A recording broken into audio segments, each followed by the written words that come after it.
بسم الله الرحمن الرحيم الحمد لله رب العالمين waxaan maanta halkan war saxaafadeed ka soo deynayaa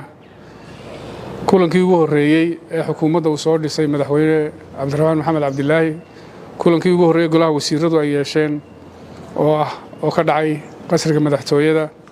fadhigii koowaad ee golaha wasiirada Jamhuuriyadda Soomaaliland oo uu shir gudoominayay madaxweynaha Jamhuuriyadda Soomaaliland mudane Cabdiraxmaan Maxamed Cabdilaahi uu kuna wehelinayay madaxweyne ku-xigeenka mudane Maxamed Cali Aw Cabdi ayaa wuxuu ka qabsoomay maanta qasriga madaxtooyada maanta ay taariikhdu tahay 15 bishii 12aad 2024 kulankaas oo ay ka soo qayb galeen dhammaan wasiirada wasiir ku-xigeenada wasiir dawlayaasha iyo wasiir ku-xigeenadu isbarasho kadib madaxweynuhu waxa uu golihiisa wasiirada cusub la wadaagay waajibaadka qaran ee loo igmaday inay ku shaqeeyaan wuxuuna la wadaagay barnaamijka hagaha u ah waxqabadka xukuumaddiisa sida ku cad qorshaha buugga xisbiga wadani kaasoo ka kooban 6 cutub oo ay saldhig u yihiin wadajir iyo waxqabad muuqda sidoo kale madaxweynuhu waxa uu dul istaagay arrimaha mudnaanta u leh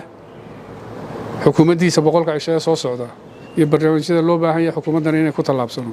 madaxweynuhu wuxuu golihiisa xasuusiyey inuu qaranku uga fadhiyo dhammaanba howlwadeennada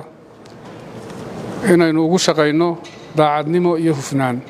dhinaca kale golaha wasiirada waxa loo qaybiyey wax ka beddelka iyo kaabista xeerka kala xadaynta nidaamka xukuumadda xeer lambar 17 oo ujeeddada looga dan leeyahay ay tahay qaab dhismeedka wasaaradaha iyo hay'adaha madaxa bannaan in la waafajiyo madaxweynuhu wuxuu si guud uga hadlay arrimaha amni iyo kuwa nabadgelyo ee ka taagan gobolka Sanaag gaar ahaan degmada Ceergaabo waxaanu madaxweynuhu mar kale ku celiyay baaq nabadeed inay xukuumaddiisa diyaar u tahay dadka inay walaalayso cid ka soo wax tabanaysa inay hor fadhiisato nabadgelyadana la sugo